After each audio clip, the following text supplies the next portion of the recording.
한국은 치안이 안 좋다. 한국 남자는 무례하고 건방지다. 그 나라엔 절대 가면 안 된다고요. 특히 일본 사람은 저는 그 말을 20년 넘게 믿어왔습니다. 심지어 제 정체성처럼 여겼죠. 그런데요. 단 4일 서울에 다녀온 뒤 제가 믿고 있던 그 모든 게 산산조각 났습니다. 길을 잃었을 때 조용히 옆에 서서 번역기를 켜주던 사람, 지하철에서 말없이 자리를 내주던 청년, 그리고 제 고정관념을 단숨에 무너뜨린 한마디의 따뜻함. 그건 진짜였을까?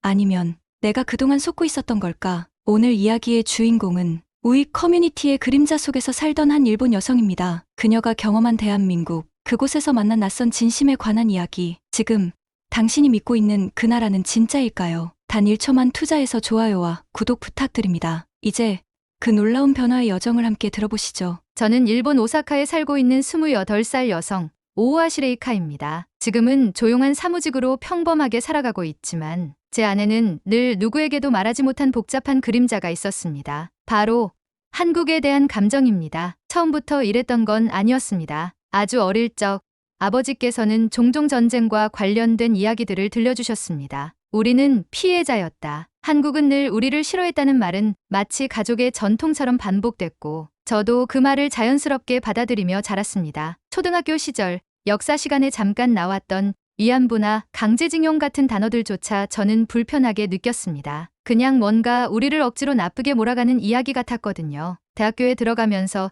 인터넷 사용이 많아졌고 유튜브 알고리즘은 저를 빠르게 우익 커뮤니티로 이끌었습니다. 진짜 일본인의 시선, 왜곡된 역사 바로잡기 같은 자극적인 제목의 영상들은 제가 이미 믿고 있던 세계관을 강화해줬고 댓글엔 늘 한국은 일본을 질투한다. 그 나라는 위험하다는 글들이 달렸습니다. 어느 순간부터 저는 그런 말들 속에서 안도감을 느끼고 있었던 것 같습니다. 마치 나만 이런 생각을 하는 게 아니구나, 내가 맞았구나 하는 안정감이랄까요. 회사에서도 이런 생각은 늘 무의식적으로 튀어나왔습니다. 회식 자리에서 김치를 먹으며 그래도 원조는 일본이지라고 혼잣말을 했고 TV에서 한국 드라마가 나오면 저런 건 다 연출이야 라고 냉소를 던졌습니다. 그때마다 주변 동료들은 웃으며 넘기거나 때로는 조용히 고개를 돌리기도 했습니다. 이상하게도 그게 더 저를 자극했습니다. 진실을 모르는 사람들이라고 생각했거든요. 하지만 어느 순간부터 이상한 피로가 찾아오기 시작했습니다. 매일 밤 퇴근 후에 스마트폰을 들고 우익 게시판을 뒤적이다 보면 묘한 공허함이 남았습니다. 한국은 끝났다는 말들에 고개를 끄덕이며 잠에 들던 날들이 반복됐지만 그게 무언가를 해결해주는 느낌은 들지 않았습니다. 오히려 제 마음은 점점 더 날카로워지고 세상과 벽을 쌓는 기분이었어요. 사람을 만나도 뉴스를 봐도 어떤 이야기든 그 나라와 연결시켜 부정적인 감정을 먼저 떠올렸습니다. 그러던 중 예상치 못한 일이 생겼습니다. 회사에서 함께 일하던 동료 나카지마 씨가 다가와 골든위크 여행을 제안했습니다. 레이카 씨, 우리 이번 연휴 때 서울 가볼래요? 요즘 완전 핫하잖아요. 맛집도 많고 이쁜 카페도 많아서 젊은 사람들이 많이들 찾는 곳이 한국이래요. 순간 저는 머릿속이 하얘졌습니다. 서울? 한국? 말도 안 돼. 그런데 이상하게 바로 싫어요라는 말이 입 밖으로 나오지 않았습니다. 그날 밤 저는 스마트폰을 들고 서울 여행이라는 단어를 검색했습니다. 지도, 카페 거리, 호텔, 음식 사진들. 그 화면을 바라보며 묘한 감정이 일었습니다. 이질감과 궁금증이 동시에 밀려왔습니다. 저런 곳이 정말 위험할까? 저기 사는 사람들은 정말 나쁜 사람들일까? 그 질문은 제 안에서 처음으로 반항하듯 피어난 불신이었습니다. 그날 이후로 저는 스스로도 낯설 만큼 자주 한국 관련 콘텐츠를 찾아보게 됐습니다. 예전에는 눈살을 찌푸리며 넘기던 브이로그나 음식 소개, 영상, 한국 여행 유튜버들의 일상들이 이제는 묘하게 따뜻하게 느껴졌습니다. 특히 일본어 자막이 붙은 한국 카페 투어 영상을 보면서 저는 문득 이런 생각을 했습니다. 저 카페 나카지마 씨랑 가보면 좋겠는데, 이 생각을 한 제 자신에게 깜짝 놀랐습니다. 그 순간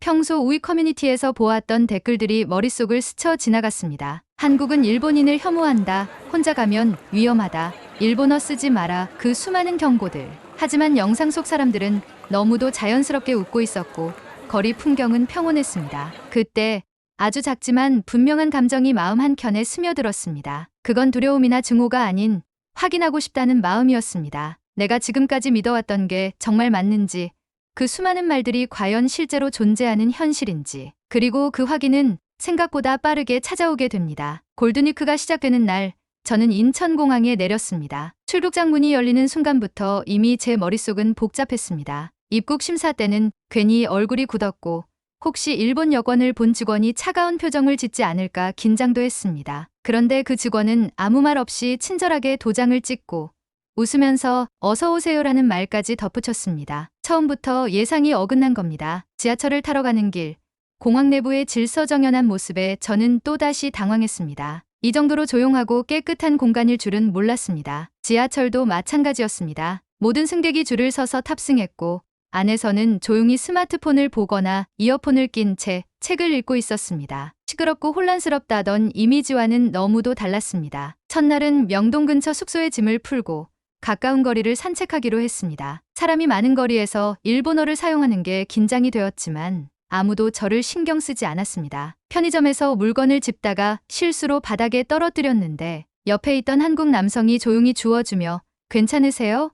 라고 말해줬습니다. 어눌하지만 분명한 일본어였습니다. 그 순간 저는 얼어붙었습니다. 지금 저분이 뭐라고 했지? 분명히 무례하거나 무시하는 반응을 예상했는데 그런 건 전혀 없었습니다. 제 표정이 이상했는지 그 남성은 조용히 웃으며 고개를 숙이고 매장을 나갔습니다. 저는 한동안 그 자리에 서 있었습니다. 불쑥 들어온 낯선 감정 때문이었습니다. 그 감정은 따뜻함과 혼란이었습니다. 다음 날 경복궁 근처에 갔다가 길을 잃었습니다. 지도 앱도 익숙하지 않았고 표지판도 낯설었습니다. 당황해 서성이다가 지나가는 청년에게 용기를 내어 실례합니다 라고 말을 걸었는데 그는 당황한 제 얼굴을 보더니 번역 앱을 켜며 말했습니다. 같이 찾아봐요. 그리고는 제 목적지를 검색하고 천천히 방향을 알려주었습니다. 그냥 알려주는 게 아니라 길을 직접 몇 블록이나 같이 걸어주면서 말입니다. 그는 제게 한국어로 괜찮아요. 지금 시간 많아요. 라고 말하며 웃으며 인사를 하고 떠났습니다. 저는 그 자리에 가만히 서서 한참을 바라봤습니다. 이게 진짜 현실일까? 지금 제 눈앞에 있는 이 사람들은 제가 수년간 증오하고 무서워했던 그 사람들이 맞는 걸까요? 호텔로 돌아가는 길, 저는 나카지마 씨에게 조용히 말했습니다. 난 뭔가 잘못 생각해왔던 것 같아. 그녀는 그저 고개를 끄덕였습니다. 그렇지?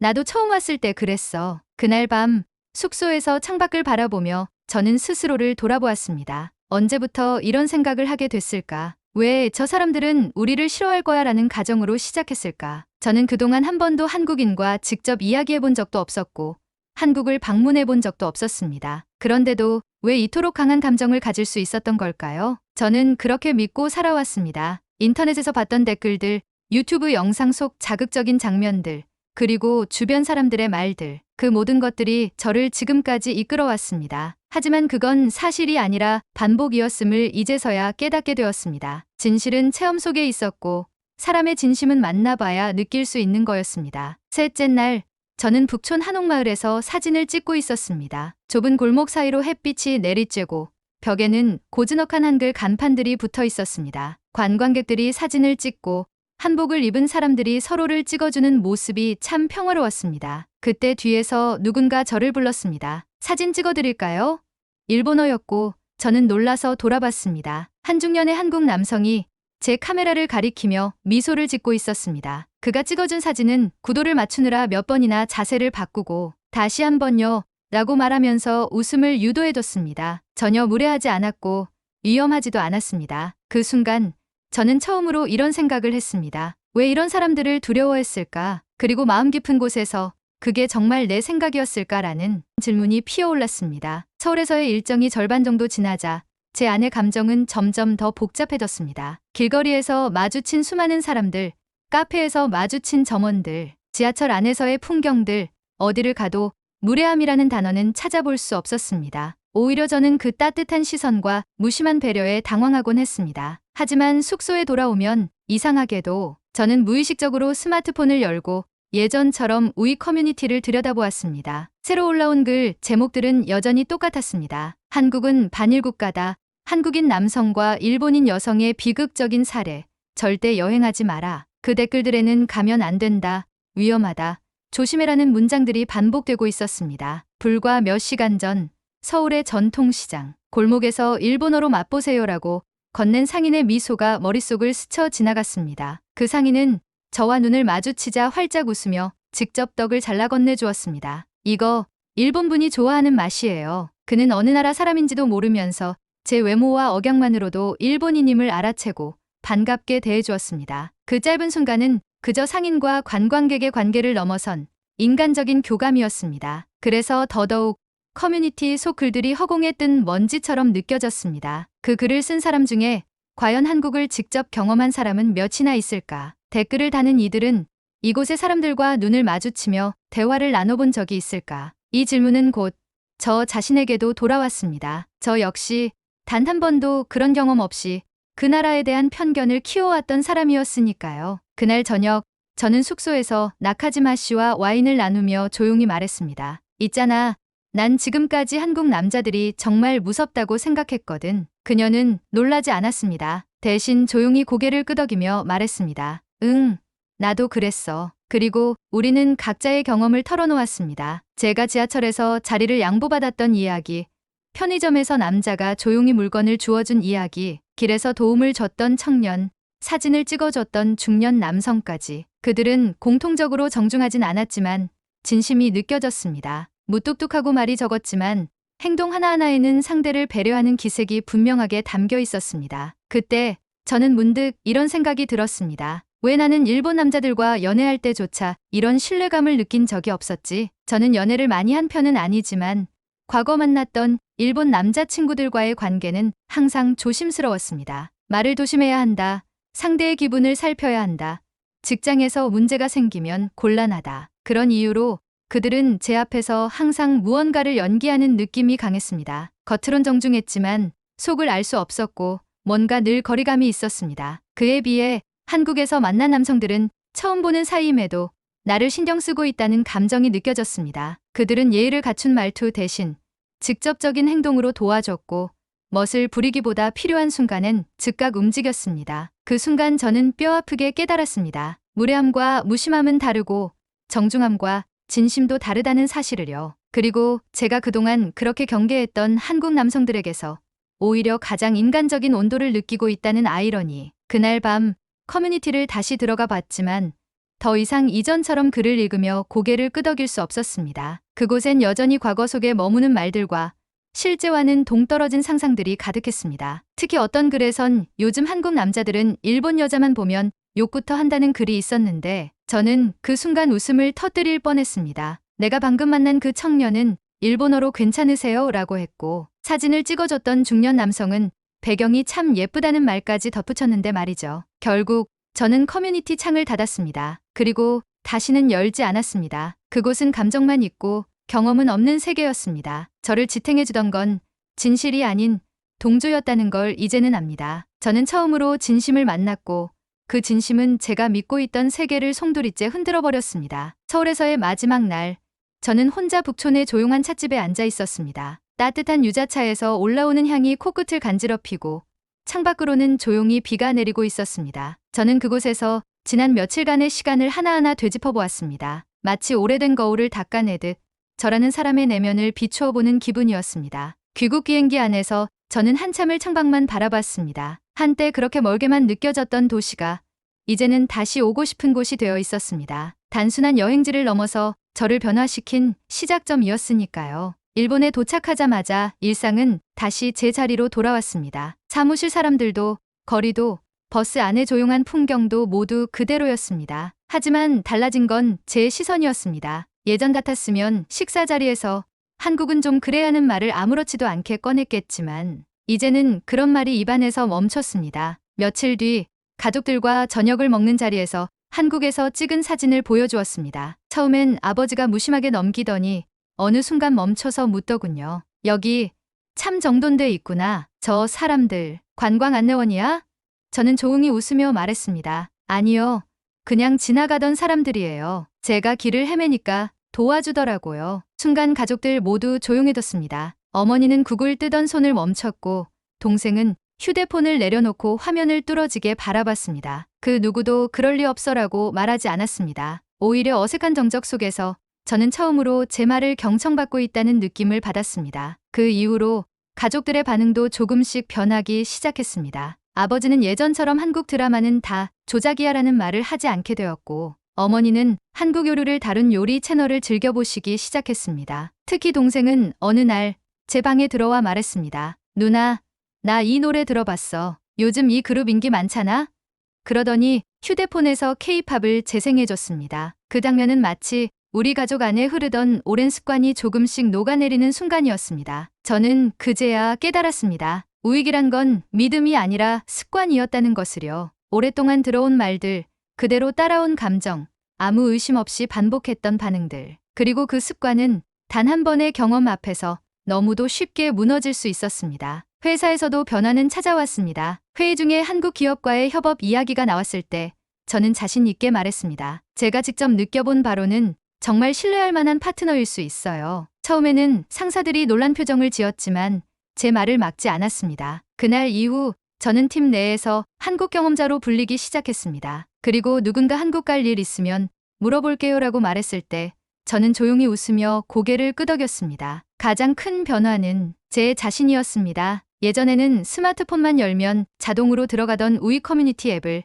이제는 삭제했습니다. 처음에는 약간의 허전함도 있었지만 곧 그것이 중독이었음을 깨달았습니다. 분노와 피해의식으로 가득 찬 공간 속에서 저는 위안을 찾았던 게 아니라 정체된 감정 속에 갇혀 있었던 것이었습니다. 이제는 누군가를 판단할 때 국적이나 과거보다는 지금 내 앞에 있는 사람의 태도를 먼저 봅니다. 겉모습이 아닌 행동, 말이 아닌 눈빛. 저는 서울에서 만난 사람들에게서 그리고 그들의 조용한 배려에서 그것을 배웠습니다. 그리고 저는 결심했습니다. 언젠가 꼭 다시 서울을 찾겠다고. 이번에는 혼자가 아니라 제 가족과 함께 그들에게도 제가 느꼈던 것을 느끼게 해주고 싶습니다. 부정과 증오가 아닌 경험과 이해로 연결된 여행이 되기를 바랍니다. 혹시 이 글을 보고 계신 분들 중에 예전에 저처럼 한국에 대해 막연한 두려움이나 반감을 가지고 계신 분들이 있다면 저는 조용히 말씀드리고 싶습니다. 직접 가보세요. 직접 느껴보세요. 진심은